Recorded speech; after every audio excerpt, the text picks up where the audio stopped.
नमस्कार, आप देख रहे हैं होम टीवी भारत। चुमुकेदिमा नागालैंड में आयोजित डॉक्टर तालीमेरन आओ junior girls national football championship अपने रोमांचक मुकाम पर पहुंच गई है। फाइनल में अब उत्तर प्रदेश और महाराष्ट्र की टीमें आमने सामने होगी। फाइनल मुकाबले से पहले दोनों टीमों के कोच और कप्तान ने हॉर्नबिल टीवी से खास बातचीत की। उन्होंने अपने अपने प्रदेश के फुटबॉल एसोसिएशन, राज्य सरकारों और सहयोगी संस्थाओं का आभार व्यक्त किया, जिनकी मदद और समर्थन से खिलाड़ी इस बड़ी प्रतियोगिता तक पहुंची। दोनों टीमों ने भरोसा जताया कि आगे भी ऐसा ही सहयोग मिलता रहेगा ताकि वे आने वाले कल में और भी बेहतर प्रदर्शन कर सके। विशेष रूप से उत्तर प्रदेश के कोच ने अपने प्रदेश के फुटबॉल एसोसिएशन कार्यकर्ताओं और योगी सरकार का धन्यवाद दिया और उन्होंने कहा कि खिलाड़ियों को मिली सुविधाएं और निरंतर समर्थन की उनकी सफलता की बड़ी वजह है। साथ ही उन्होंने नागालैंड फुटबॉल एसोसिएशन को भी धन्यवाद दिया, जिसने इस नेशनल चैंपियनशिप का शानदार आयोजन किया। हॉर्नबिल टीवी ने कोचों के साथ साथ कुछ खिलाड़ियों से भी बात की। उन्होंने कहा कि वे फाइनल के लिए पूरी तरह तैयार है और अपने अपने राज्य के लिए ट्रॉफी जीतने का पूरा प्रयास करेगी। अब नज़र टिकी है इस बड़े फाइनल पर, क्या उत्तर प्रदेश खिताब अपने नाम करेगा या फिर महाराष्ट्र मारेगा बाजी। यह फैसला होगा मैदान पर। तो आइए देखते हैं, दिखाते हैं आपको ग्राउंड रिपोर्ट्स। नमस्कार, अभी हॉर्नबिल टीवी भारत अभी चुमुकेदिमा में आया हुआ है, जो कि यहाँ डॉक्टर तालीमेरन आओ junior girls national football championship चल रहा है, जिसमें कि महाराष्ट्र और उत्तर प्रदेश के अभी फाइनल मैच होने जा रहा है, जिसमें उनके तैयारी कैसा है, उन्होंने कैसे संघर्ष करते हुए यहाँ मुकाम तक पहुँचा है, वो हम पूरे विस्तार से उसके कोच और उनके कैप्टन से जानेंगे। आइए।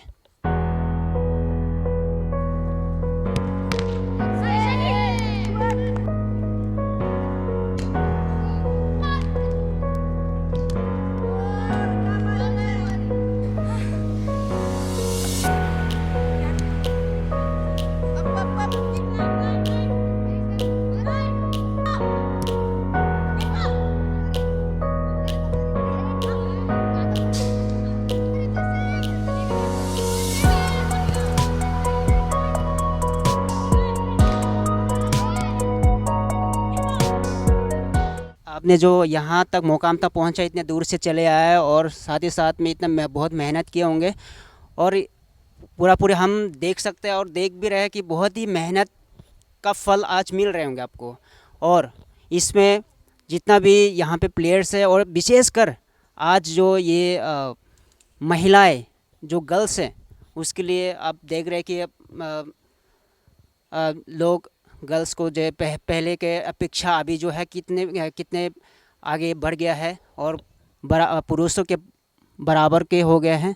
तो बहुत ही उसके लिए आप सबको सबसे पहले आप सबको बहुत बहुत बधाई और आशा करते हैं कि आने वाले अभी जो फाइनल मैच होने जा रहा है उसमें भी आप बहुत ही अच्छे प्रदर्शन दिखाने वाले हैं और अपना कला और अपना मेहनत का फल ज़रूर मिलेंगे, ऐसा आशा के साथ आपको बहुत बहुत बधाई फिर से। तो सबसे पहले मैं आपके नाम जानना चाहूँगा। मेरा नाम कीर्ति पाटिल है, मैं महाराष्ट्र टीम की हेड कोच हूँ। अच्छा, तो क्या आप ये कितने दिन से आपका यह कोई स्कूल के हो या तो आपका कोई क्लब वगैरह चलता है या ऐसा कुछ है? हम पूरे महाराष्ट्र से अलग अलग डिस्ट्रिक्ट से सारे गर्ल्स को ट्रायल्स में लाके सबको अपॉर्चुनिटीज़ देके सिलेक्ट करते हैं जो बेस्ट है और उनको उनको अपॉर्चुनिटी देते हैं रिप्रेजेंट करने के लिए महाराष्ट्र। तो ये इतने आप देखने को मिलता है कि यहाँ नागालैंड में तो बहुत ही कम संख्या है, फिर भी ये महाराष्ट्र में बहुत ही ज़्यादा जनसंख्या है। इनमें से आपको बहुत ही संघर्ष करना पड़ता होगा या तो बहुत ही सेलेक्ट करने में आपको बहुत कठिनाई का सामना करना पड़ता होगा कि इतने सारे लोग में से किसको कैसे सेलेक्ट करूँ, क्या उसका प्रोसेस क्या होता है? डिफ़िकल्ट तो होता है, काफ़ी अच्छा टैलेंट है महाराष्ट्र में। हमने देखा है कि काफ़ी डिफ़िकल्ट होता है। हम लोग का 1 मंथ का पूरा कैंप चलता है कि किसको लेना है, कैसे लेना है। हम फिटनेस, उनका टेक्निकल और टैक्टिकल एबिलिटी देखते हैं प्लेयर्स का, कि वो लोग कैसे मैच को और वेदर को अडेप्ट कर पाते हैं, उनका फिटनेस कितना अच्छा है और उनका मेंटली वो कितने स्ट्रांग है कि वो कोई भी सिचुएशन आए और कैसे उनको फेस करते हैं। उसके हिसाब से we try to select the players. तो या आप यहाँ आने से पहले क्या आपका तैयारी कैसे था, और आपने कभी सोचा भी था कि आप यहाँ तक इस मुकाम तक पहुँच पाएंगे? डेफिनेटली हम आए हैं तो जीतने ही आए थे, ऐसे ही तो नहीं। बट आई थिंक प्लेयर्स ने इतना अच्छा कैरेक्टर शो किया, इतना ज़्यादा हार्डवर्क किया है, वो हम कोचेस को भी इतना प्राउड फील हुआ है उसके वजह से। और हम इतने मोटिवेटेड है, even as a coach I am so proud of them and I am equally motivated कि वो लोग कितना अच्छा खेल रहे हैं और वो लोग कंसिस्टेंटली परफॉर्म कर रहे हैं। जो एक एक अलग सा एक स्पार्क आ रहा है उनमें, वो देखना काफ़ी अच्छा है। एंड आई थिंक महाराष्ट्र में है ही वो स्पार्क। तो आप यहाँ नागालैंड में पहली बार आए हो या इससे पहले भी आ चुके हो, और यहाँ पे आकर के कैसे लग रहा है आपको? सो ये फर्स्ट टाइम है मेरा नागालैंड में। आई थिंक ऑलमोस्ट पूरा टीम का फर्स्ट टाइम है नागालैंड में। एंड काफ़ी अच्छा वेदर है, काफ़ी अच्छे लोग हैं, काफ़ी काइंड है, बहुत हेल्प करते हैं। कुछ भी ऐसा हम लोग को किसी ने ऐसा उल्टा जवाब या कुछ ऐसा ये नहीं किया है, बट काफ़ी हेल्प किया है हर बार। काफ़ी काइंड लोग हैं, हमेशा हेल्प किया है, इसलिए थैंक यू सो मच। हम यहाँ के काफ़ी खुश हैं और काफ़ी अच्छे से हम प्रिपेयर कर पा रहे हैं, इसलिए थैंक यू। ओके, ये जो आप यहाँ जो खेलने शुरुआत से अभी फाइनल तक पहुँचने में आपको क्या किस किस कठिनाइयों को सामना करना पड़ा, और जब खेल रहे थे तो और क्या किस में और कुछ सुधार करने की आवश्यकता है, ऐसे कुछ आपको नज़र आया कि नहीं? सो कठिनाइयाँ देखा जाए तो सिर्फ वही था कि बहुत अलग अलग डिस्ट्रिक्ट से गर्ल्स आई थी, तो उनको साथ में कोऑर्डिनेशन लाना, उतना प्रैक्टिस कराना, वही था। और थोड़े इंजरीज था जो लास्ट में आया, बट प्लेयर्स इतने स्ट्रॉन्ग है, they still play even if they are injured. So वो कैरेक्टर उनमें खुद से है। So this is what motivated us also. ऐसा कठिनाइयाँ कुछ नहीं था। जो फेडरेशन महाराष्ट्र का फेडरेशन था, उन्होंने हमको फुल सपोर्ट किया है। वहाँ कैंप से लेके अभी तक लास्ट डे तक उन्होंने सपोर्ट किया है। जो चाहिए वो हमें फटाक से मिल जाता है। So we are really lucky and we are really happy to be here.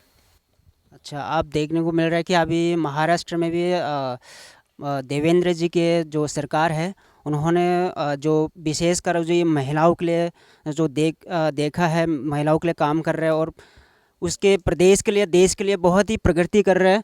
और उसमें से जो आप देखने को मिल रहा है कि आप उसी का फल है अभी जो आप इस मुकाम तक पहुंचा है। तो सरकार की ओर से क्या क्या आपको मदद मिला, और सरकार को आप क्या कहना चाहेंगे इसके माध्यम से आपको?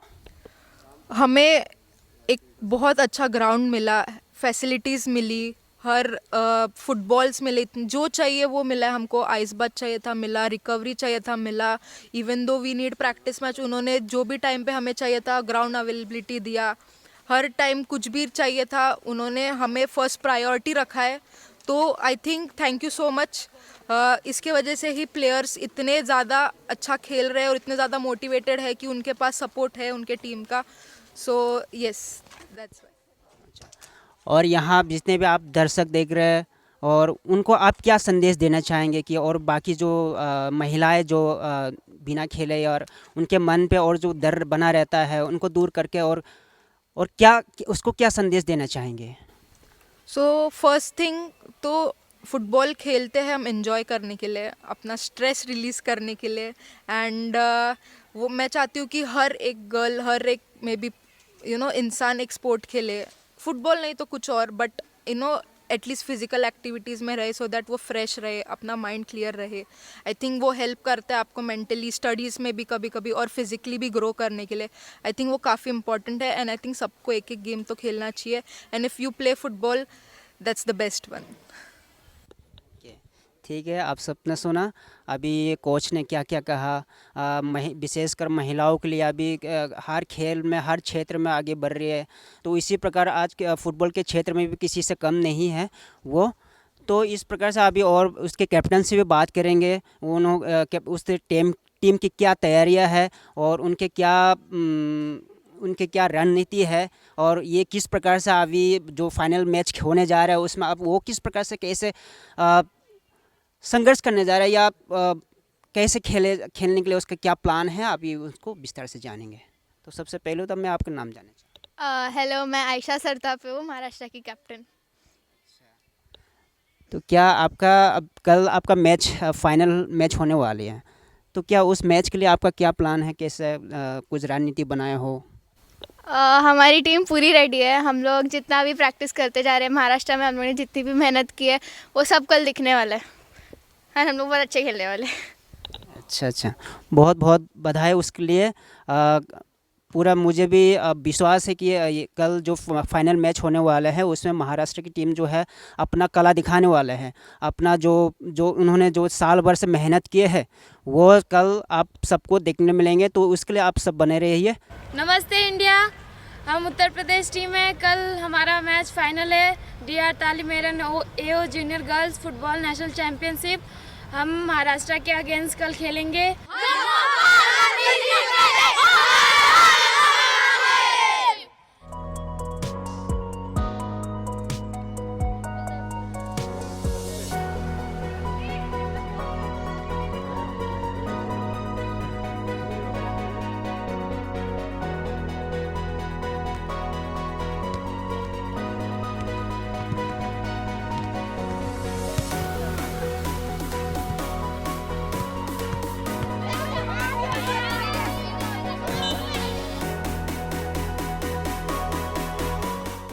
जैसे कि आप सब ने पहले भी देख चुका है, सुन चुका है कि महाराष्ट्र की टीम वाले ने कैसे तैयारी और कैसे किस प्रकार से वो इस मुकाम तक पहुंचा है।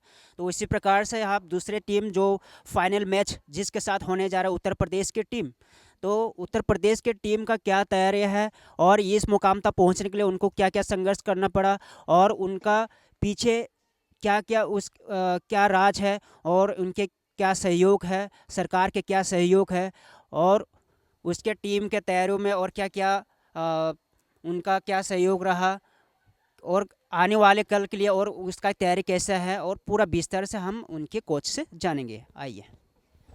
तो सर, सबसे पहले तो आपका बहुत बहुत बधाई, आप तो यहाँ फाइनल तक पहुँचने के लिए। तो मैं आप सबसे पहले आपके नाम जानना चाहूँगा और कैसे किस प्रकार से यहाँ आप आने से पहले आपने क्या सोचा था और आने के बाद आप यहाँ तक पहुँचने के बाद आपको कैसे लग रहा है? हाय, मेरा नाम रवि पूनिया है। मैं यूपी टीम का हेड कोच हूँ। यहाँ आने से पहले हमारा 15 दिन का आगरा एकलव्य स्टेडियम में हमारा कैंप लगा था। सेक्रेटरी बिल्लू चौहान जी के, आगरा रीजन के सेक्रेटरी बिल्लू चौहान जी के अंडर में हमारा कैंप लगा। हमने यहाँ पे 15 दिन का कैंप लगाया। देन हम यहाँ आए नागालैंड, तो द टेम्परेचर सब कुछ सेम था। हमने जो तैयारी की थी वो हमने फील्ड में करा, हमने मैच खेला, हम अभी फाइनल में हैं। जो हमने तैयारी करी वो हम सक्सेसफुली हम यहाँ अप्लाई कर पाए। और जैसा कि आपने कहा कि यहाँ पे आके आपका मतलब क्या स्ट्रेटजी रही, हमारा बेसिकली फॉर्मेशन 4-3-3 था, जिसके हमें पूरे टूर्नामेंट में हमने वही फॉलो किया। और hopefully in the finals also we will play in the formation of 4-3-3। ठीक है। तो क्या इस तैयारी में आप देखने को मिलता है कि उत्तर प्रदेश में बहुत ही ज़्यादा जनसंख्या है, वहाँ पे बहुत ही संघर्ष करना पड़ा होगा, या बहुत सारे महिलाएं हैं, बहुत सारे छात्र, बहुत सारे युवा है वहाँ पर। तो उस युवाओं में से, इतने सारे युवाओं में से आप कैसे किस प्रकार से चुनाव करते हैं इस प्लेयर्स के लिए, तो वो प्रक्रिया बताएंगे आप? सबसे पहले तो मैं जैसा कि आपने कहा, उत्तर प्रदेश बहुत बड़ी एक स्टेट है, तो डेफिनेटली बहुत दिक्कत होती है इतने बच्चों को एक साथ हैंडल करना। Because there are I think 18 मंडल हैं वहाँ। डिस्ट्रिक्ट नहीं होता, 8 डिस्ट्रिक्ट का एक मंडल होता है। वहाँ 18 मंडल हैं, तो इतने बच्चों को एक सेम पेज पे लाना बहुत दिक्कत होता है। पर मैं उत्तर प्रदेश फुटबॉल संघ का धन्यवाद देना चाहूँगा, secretary honourable secretary Mohammad Shahid ji, जिन्होंने मुझे हर मोड़ पे सपोर्ट किया कि उन्होंने मेरे को फ्री हैंड छोड़ा कि आप जाओ, हमें रिजल्ट से मतलब है, टीम मेडल लानी चाहिए। मैंने वहाँ पे बहुत बच्चों को स्क्रूटनी किया। And after all we have these 20 players and हमने स्काउट करा। मैं खुश हूँ कि इससे पहले हम अंडर 14 नेशनल जीत के आए, उसके बाद सीनियर में हम ब्रॉन्ज लाए, और अभी अंडर 17 में हम फाइनल खेल रहे हैं और होपफुली हम जीतेंगे। जो मुझे सपोर्ट मिला और जो मैंने स्काउट किए बच्चे, तो मुझे खुशी है कि जो मैंने जिन बच्चों पे मैंने स्काउट किया वो मेरे को मतलब उन बच्चों ने मेरे को प्रूव किया कि मैं सही था। जी। ठीक है। तो ये आपने देखा होगा उत्तर प्रदेश में योगी आदित्यनाथ जी की सरकार है, वो बहुत ही अच्छा काम कर रहे हैं और युवाओं के लिए विशेषकर वो महिलाओं के लिए बहुत सारे काम कर रहे हैं, बहुत अच्छे काम कर रहे हैं। तो महिलाओं के लिए और क्या विशेषकर ये महिलाओं का यहाँ फाइनल तक और विशेषकर फुटबॉल जैसे खेलों में ऐसा चैंपियन तक पहुँच पाना तो बहुत ही बड़ी बात है ये, और औरों के लिए भी ये सीखने वाली बात है। तो उसके लिए सरकार का क्या उनमें क्या सहयोगी रहा उनमें हम कोच से जानेंगे अभी। सर देखिए, जैसा कि आपने कहा कि योगी आदित्यनाथ जी की सरकार है, सो डेफिनेटली सरकार का बहुत बड़ा बहुत योगदान रहा है। और अब इससे अच्छा तो क्या होगा कि यूपी की 3 अंडर 14 सीनियर और अंडर 17 तीनों में मेडल ला रही है यूपी। तो ये किसी एक सिंगल जना इसको नहीं जीत सकता। सो इसके अंदर स्टेप बाय स्टेप सरकार, देन हमारे honourable president and secretary Ajit Menon sir and Mohammed Shahid sir, फिर एक हमारे बहुत जिन्होंने सबसे ज़्यादा मेहनत करी बिल्लू चौहान सर, वो आगरा DFA के सचिव हैं। सो इन सब ने मिल के, प्लस हमारी बच्चियों ने मेहनत करी, प्लस मेरे जो साथ स्टाफ था उन्होंने मेहनत करी, उनकी मेहनत के बदौलत आज आई थिंक हम ये तीनों चैम्पियनशिप में मेडल ला रहे हैं। और होपफुली आने वाले टाइम पे यूपी की लड़कियां इंडिया टीम में और ज़्यादा से ज़्यादा दिखेंगी और हम इंडिया को अच्छे लेवल पे लेके जाएंगे और जीत के आएंगे। तो ये महिला जो है केवल यहाँ नेशनल तक ही सीमित रह जाएंगे या और भी उसके लिए और कुछ स्कीम है? जैसे कि यहाँ पे बच्चे लोग अभी बहुत सारे बच्चे लोग अभी यहाँ पे पार्टिसिपेट कर रहे हैं, तो उसके लिए और क्या क्या है और आगे आने वाले उसके पीढ़ी आने वाले में कल में उसका और क्या है नेशनल के अलावा और दूसरा कुछ उसका भविष्य में और क्या प्लान है, तो वो बताएंगे आप? सर देखिए, जिस हिसाब से इन बच्चों ने यहाँ टूर्नामेंट में परफॉर्मेंस दी है, सो मैं एक चीज़ तो कह सकता हूँ कि यहाँ से बहुत से बच्चे इंडिया टीम में जाएंगे। फिर अंडर 17 एक डेवलपमेंट एज होती है, सो यहाँ से इंडियन वुमेंस लीग भी होती है हमारे यहाँ, वो भी जाएंगे उसमें खेलने के लिए। हो सकता है स्टेट लीग के लिए जाए, स्कूल नेशनल ओपन टूर्नामेंट्स, मतलब यूपी के अंदर जो डायरेक्टरेट होती है बहुत सारे टूर्नामेंट कराती है। इवन यूपी फुटबॉल एसोसिएशन बहुत सारे टूर्नामेंट कराती है। तो बच्चों को खेलने के लिए बहुत कुछ है, even there is a league.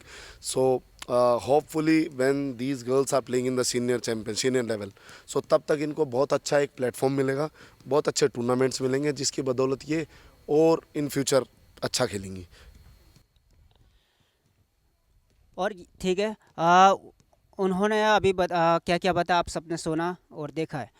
तो यहाँ जो ये चैम्पियनशिप जो है, ये जूनियर गर्ल्स के फुटबॉल चैम्पियनशिप का जो अभी खेल हो रहा है, ये नागालैंड राज्य जो है पहली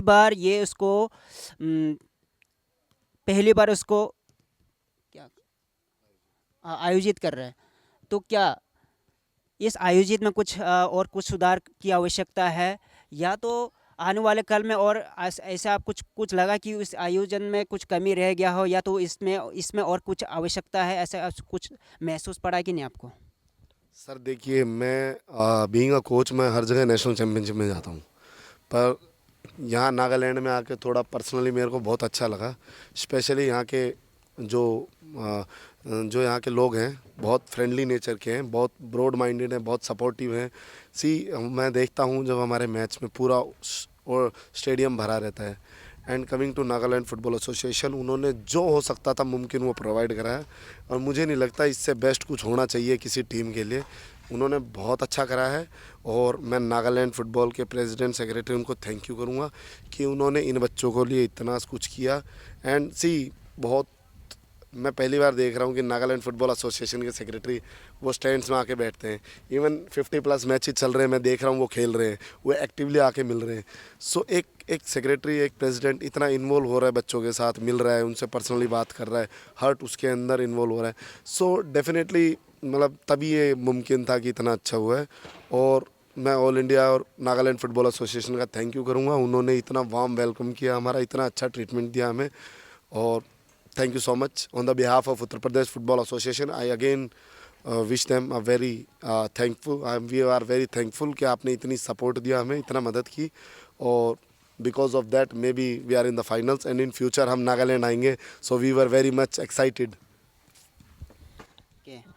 ठीक है, तो आप सब ने यहाँ पे अभी सुन चुका है उनके कोच से कि उनके नागालैंड के एसोसिएशन की ओर से उनको क्या सहयोग मिला।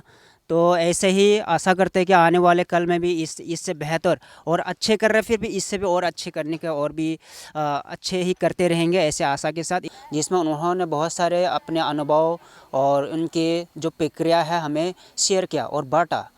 और उनमें से इसी प्रकार से नागालैंड की सरकार है, उसी प्रकार से ये जिस प्रकार से दूसरे राज्य के दूसरे प्रदेश के जो सरकारें हैं वो अपने टीमों के लिए अपने खिलाड़ियों के लिए जो सहयोग दिया है, उसी प्रकार से नागालैंड गवर्नमेंट नागालैंड जो सरकार है वो सहयोग दे पा रहे हैं कि नहीं, ये एक सवाल है। उसी और आने वाले जो कल है, जो 11 दिनांक को डॉक्टर ताली मेरन आओ junior girls national football championship जो 2025 और 26 को होने जा रही है, वो बहुत ही देखने लायक और बहुत ही दिलचस्प होने वाली है। तो उसके लिए आप हमारे साथ बने रहिए हॉर्नबिल टीवी भारत के साथ। तो फिलहाल के लिए इतना ही।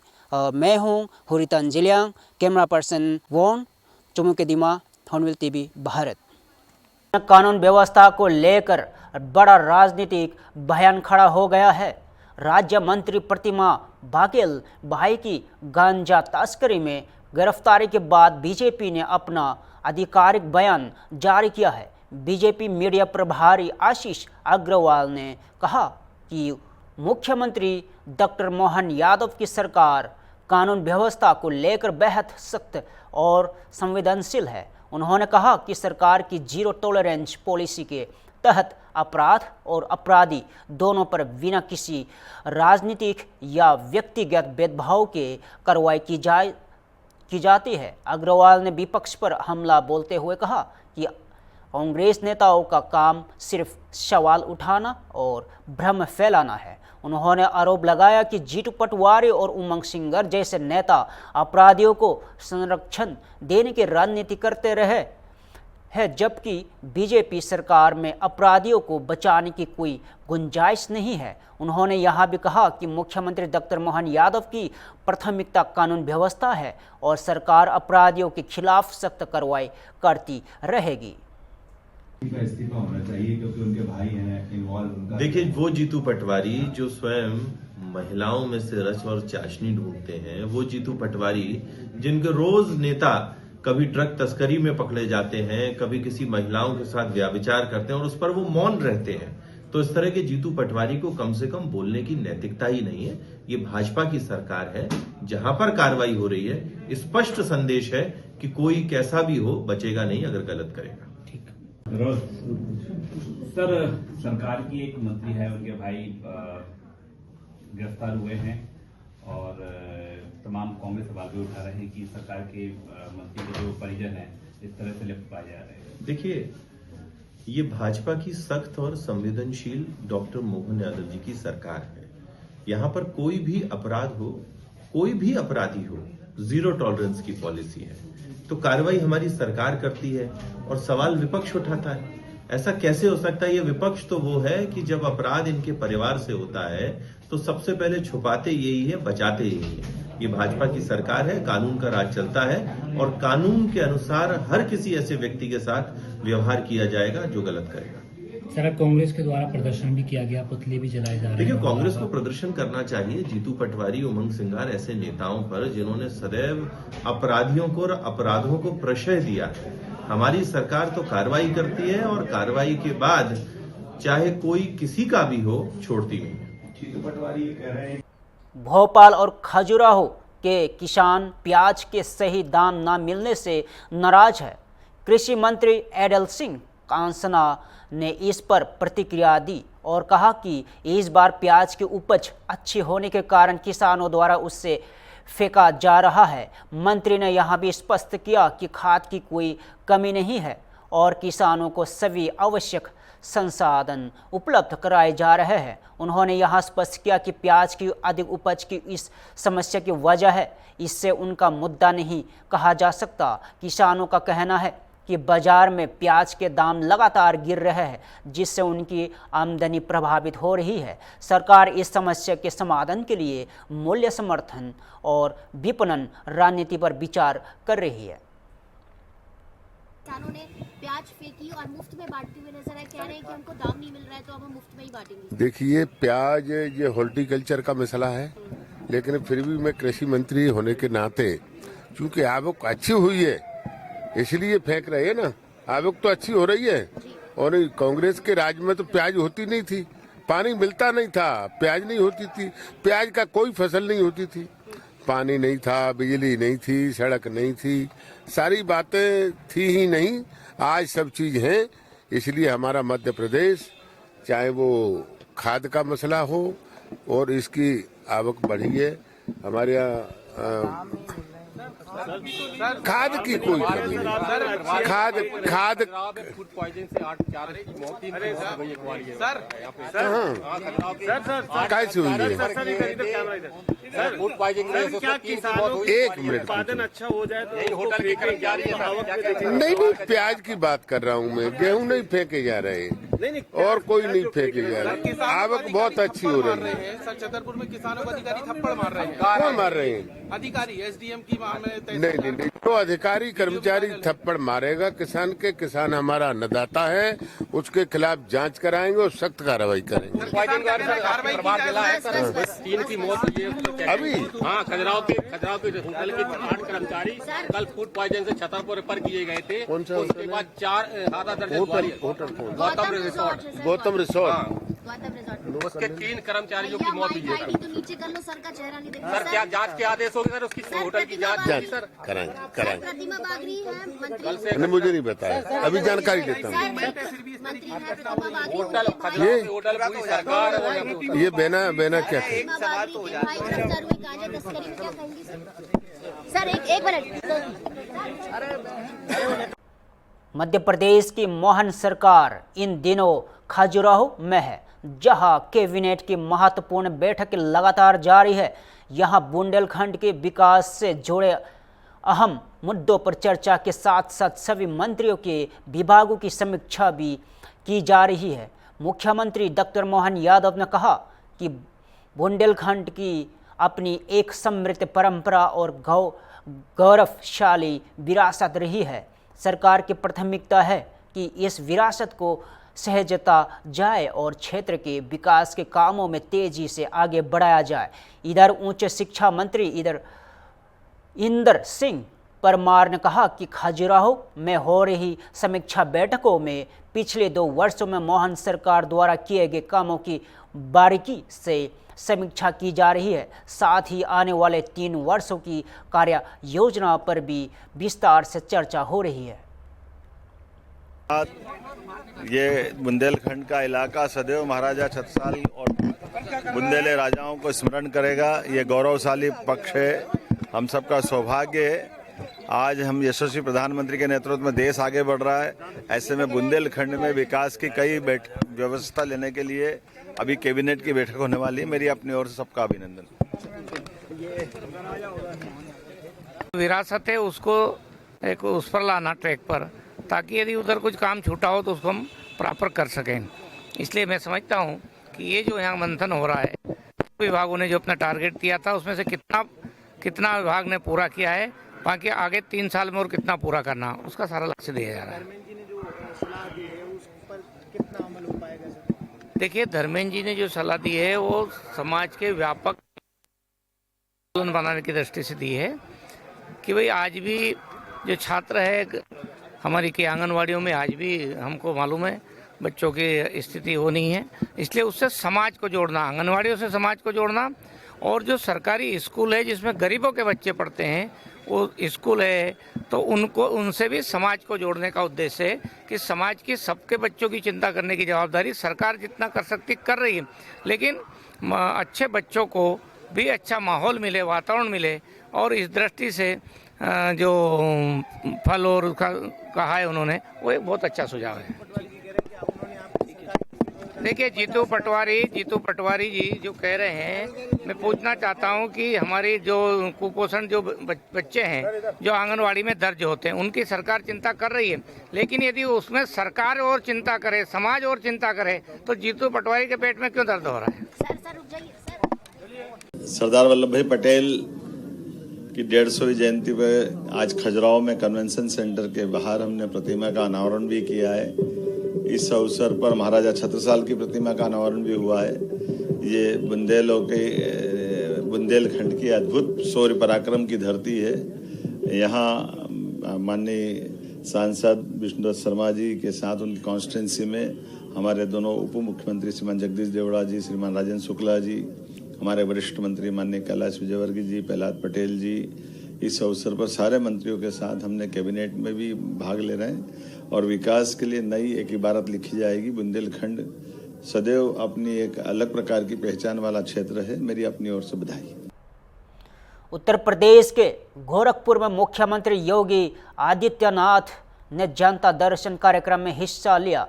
इस दौरान उन्होंने सीधे जनता से बातचीत की और उनके सुझाव व शिकायतों सुनी। मुख्यमंत्री ने गोरखपुर स्थित गौशाला का भी दौरा किया, जहां उन्होंने गायों को गुड़ खिलाया। साथ ही मोर को दाना खिलाते हुए जीव के संरक्षण और संवर्धन पर जोर दिया। सीएम योगी आदित्यनाथ ने कहा कि सरकार का उद्देश्य न केवल विकास करना है, बल्कि पशु कल्याण और प्राकृतिक विरासत को भी संवारना है। यहाँ जनता दर्शन और गौशाला दौरा स्थानीय लोगों के लिए एक खास अनुभव रहा, जहां मुख्यमंत्री ने सीधे जनता और जीव जंतुओं के कल्याण पर अपनी प्राथमिकताओं का साझा किया। उत्तर प्रदेश के वाराणसी में कोडिन शेरफ मामले के सामने आने के बाद king George medical college Lucknow में भी दवाओं की सुरक्षा और गुणवत्ता को लेकर विशेष सतर्कता बरती जा रही है। आज इस मामले पर जानकारी देते हुए केजीएमयू प्रवक्ता के सिंह ने बताया कि हॉस्पिटल में भर्ती मरीजों को दवाएं सीधे हॉस्पिटल के स्टोर से भी दी जाती है। उन्होंने कहा है कि समय समय पर दवाओं की रैंडम जांच भी की जाती है। के सिंह ने यहां भी बताया कि हॉस्पिटल दवा निर्माता कंपनियों से भी दवाएं खरीदता है, जिससे मिडिल मैन की कोई जगह नहीं रहती और दवा है कि क्वालिटी सुनिश्चित रहती है। इस पहल से यहां सुनिश्चित किया जा रहा है कि मरीजों को सुरक्षित और प्रमाणित दवाएं ही मिले और किसी तरह की मिलावट या कमी की संभावना न्यूनतम हो। इन कप सिरप को लेकर के तमाम तरह की जांचें चल रही हैं, चाहे उसमें एफएसडीए की हो, पुलिस की हो, एसटीएफ की हो, और जो ड्रग विभाग भी जांच कर रहा है। तो ये केजीएमसी में किस तरीके से जो एचआरएफ से जो दवाइयां दी जाती हैं, किस तरीके से उसकी टेस्टिंग हो रही है? देखिए, जो कफ सिरप का इशू है उसको समझने के लिए दो चीजें समझिए। पहली चीज तो इसमें वो दवाइयां हैं जो स्प्यूरियस ड्रग जिसको कहते हैं, जो मिलावटी है या जो किसी ने बड़ी कंपनी के नाम पे बना के बेच दिया, इसको नकली दवा भी आप कह सकते हैं, या सब स्टैंडर्ड कंपनियों की बनाई हुई दवा ज्यादा लाभ के लिए दुकानदार या डॉक्टर कुछ लिखते हैं। हमारे यहाँ ये समस्या बिल्कुल नहीं है, क्योंकि एचआरएफ से लेकर के सब जगह हम लोग डायरेक्ट मैन्युफैक्चरर से जो मोस्ट स्टैंडर्ड की दवाइयां होती वही लेते हैं। दूसरी बात कि उसके मिसयूज का भी सवाल नहीं उठता है, क्योंकि दूसरा जो इसमें प्रश्न है, जो सामाजिक सवाल है, कुछ डॉक्टर इसको ज्यादा लिखते हैं या कुछ लोग खुद ऑन दी बोर्ड जाके इसको ले लेते हैं। ये दोनों चीजों का भी प्रश्न केजीएमयू में नहीं उठता है, क्योंकि यहाँ हम लोग एक फिक्स्ड पॉलिसी के हिसाब से ही ये दवाई देते हैं। और तीसरी बात, हमारे यहाँ एचआरएफ में और हमारे अपने सप्लाई में जितनी भी दवाई आती है, टाइम टू टाइम एक पे हम लोग उसमें सरप्राइज और रैंडम से कोई भी ग्रुप की दवाइयाँ, किसी भी कंपनी की कई सारी दवाइयाँ निकाल के हम लोग उसकी रेगुलर टेस्टिंग करते रहते हैं। और कई बार हम लोगों ने जो कमी पाई है तो पूरे लॉट को लौटाया भी है। ठीक सर। राजनगर छतरपुर से बड़ी खुशखबरी है। मध्य प्रदेश सरकार ने लाडली बहना योजना के तहत प्रदेश भर के बहनों को 31वीं किस्त के रूप में 1857 करोड़ से अधिक राशि सीधे उनके खातों में ट्रांसफर की। मुख्यमंत्री डॉक्टर मोहन यादव ने कहा कि आज का दिन बहनों के सम्मान और सशक्तिकरण को समर्पित है। उन्होंने बताया कि 1.26 करोड़ से अधिक बहनों के खातों में यह राशि सीधे जमा की गई है, जो उनके परिवार की खुशहाली और आर्थिक मजबूती में सहायक बनेगी। सिर्फ लाडली बहना योजना ही नहीं, मुख्यमंत्री ने बुंदेलखंड की धरती से 510 करोड़ से अधिक लागत के विकास कार्यों का लोकार्पण और शिलान्यास भी किया। इन परियोजनाओं से सड़क, जल, शिक्षा और स्वास्थ्य से जुड़े कई महत्वपूर्ण प्रोजेक्ट शामिल हैं। मुख्यमंत्री ने कहा कि यह लाडली बहना योजना से प्रदेश की बहनों के जीवन से बड़े बदलाव आए हैं। यह योजना महिलाओं को आर्थिक रूप से सशक्त बनाने और उन्हें आत्मनिर्भर बनाने में महत्वपूर्ण साबित हो रही है। हमारे लिए ये महाराजा छत्रसाल की धरती, जिन्होंने मुगलों के खिलाफ अपनी सशक्त लड़ाई लड़ते हुए पूरे बुंदेलखंड की नहीं, देश की धाक और साख कायम की, जोरदार अभिनंदन महाराजा छत्रसाल के लिए भी करें।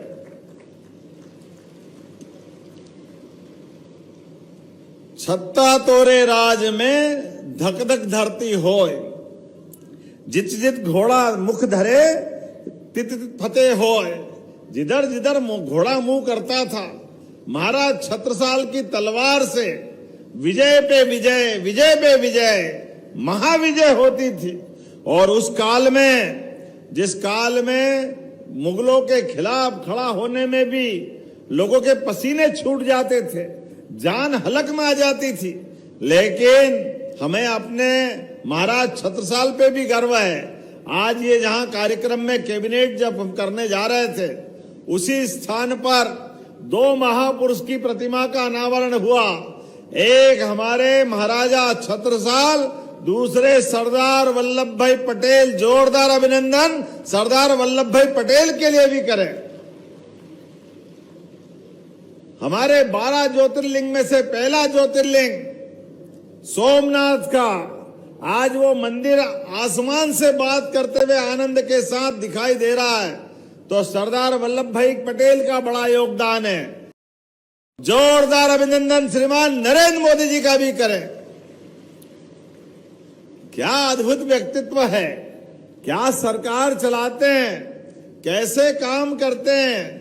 गरीब से गरीब आदमी की जिंदगी में बेहतर हो जाए, सुख की वर्षा हो जाए, उनके आशीर्वाद से हमारी ये लाडली बहना योजना की आज 31वीं किस्त जा रही है। जोरदार अभिनंदन बहनों के लिए भी करें। बहनें भी कितनी है मध्य प्रदेश में? 1,26,00,000। अंदाज तो लगाओ कितनी बड़ी संख्या है। 1,26,00,000 और 35,000, इतनी बड़ी संख्या में। और अकेले छतरपुर जिले में 3,24,433 लाडली बहना है। हम सब भाग्यशाली हैं, इतनी बड़ी संख्या में बहनों का आशीर्वाद मिल रहा है। हर महीने बहनों को खाते में पैसे आ रहे हैं। अभी यह सिंगल क्लिक से 1,857 करोड़ रुपए एक झटके में बहनों के खाते में गए। जोरदार अभिनंदन करो। 1,857 करोड़ किसको कहते हैं? लेकिन कोई बात नहीं, अभी तक हमारे इस योजना के माध्यम से लगभग 46,500 करोड़ की राशि बहनों के खाते में दी है। और कितना अच्छा लगता है बहनों के लिए। हमारी तो साल में एक बार रक्षाबंधन होता था, अब तो हर महीने रक्षाबंधन मनता है। हमारी लाडली बहनों का क्या आशीर्वाद मिलता है। फिलहाल के लिए इतना ही। ताजा खबरों देखते रहे होम टीवी भारत।